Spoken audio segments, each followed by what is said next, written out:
Letter from a young translator to a fellow friend hailing from the house of the Philistine. I want to become something of a rock to be turned over if the effects of the translator. Tracy has been excluding herself lately, becoming a pariah from friends, my folks, co-workers, and basically everyone that I know that make attempts to reintroduce her to Cross. I don't understand. I've spent a year trying to figure it out. Cross, although I love her, we have no enduring social chemistry at all, Cross. If you wanted to hang out with the two of us, Tracy would find a way to avoid the situation while at the same time questioning my motives pertaining to having the two of you meet. It bugs the piss out of me. Give me a right back. Hey, I almost finished the Book of Mormon. It's a wicked mother. I can see how people and whole households and communities could find themselves immersed and trapped within its perspectives and concepts of truth and immortality. No wonder the faltering Mormon has emotional, psychological dilemmas and dramatic upheavals. The same dilemma a stockbroker who lost all of his savings might face. As a matter of fact, I now believe that it should be required reading if you live in Utah, no matter what views one might have.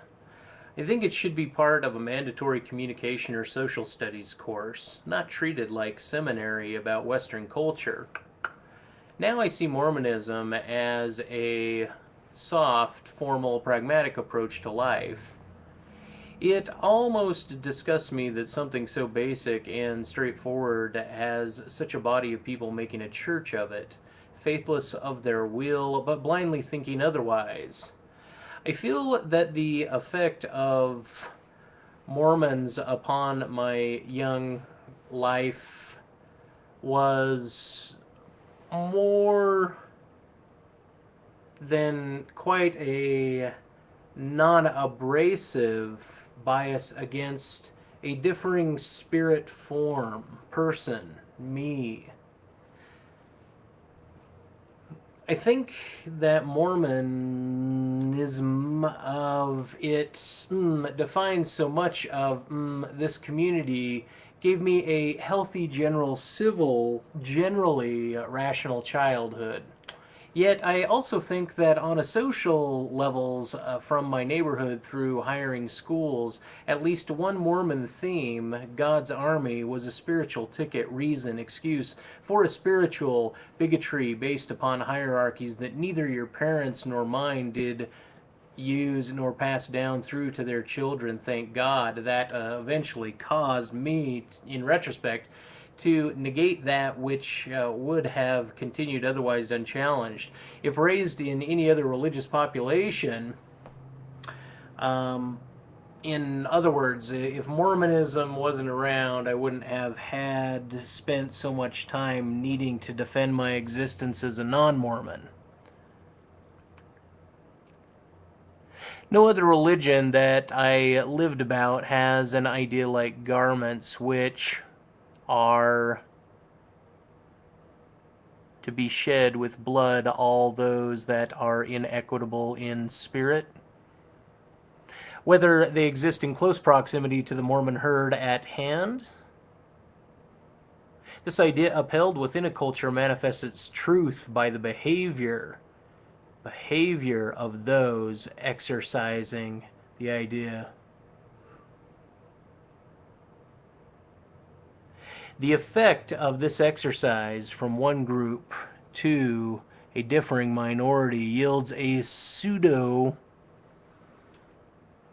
inequity in the minds of the minority group that later must be justified by this communal, individual, perhaps by the individual itself, but more likely through many readings and meditations guided by artifacts and strangers and peers over vast spans of time. It was my lack of sophistication in my teens and 20s that kept me from reading the book that predominates the culture I grew up within. I don't mean that it is true that I grew up in this culture from a subjective or personal perspective, but I did grow up in the Mormon culture from an empirical examination of a population that lives about me. That has culture from an empirical examination of a population that lives about me. I just said that. That has read or are greatly influenced and impressed by this particular text. And only by reading that very text am I relieved of the absence that the Mormon population assumed about me, as well as all non-Mormon ice mutters.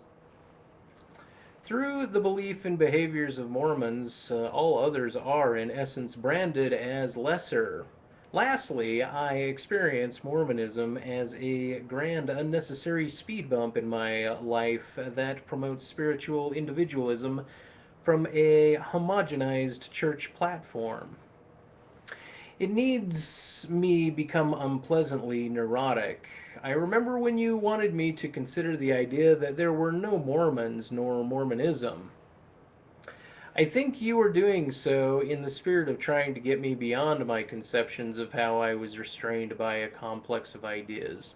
Anyway, I didn't want to carry on like this about this topic, but I thought that maybe you would like to hear my latest mumbo jumbo as worthy food for thought.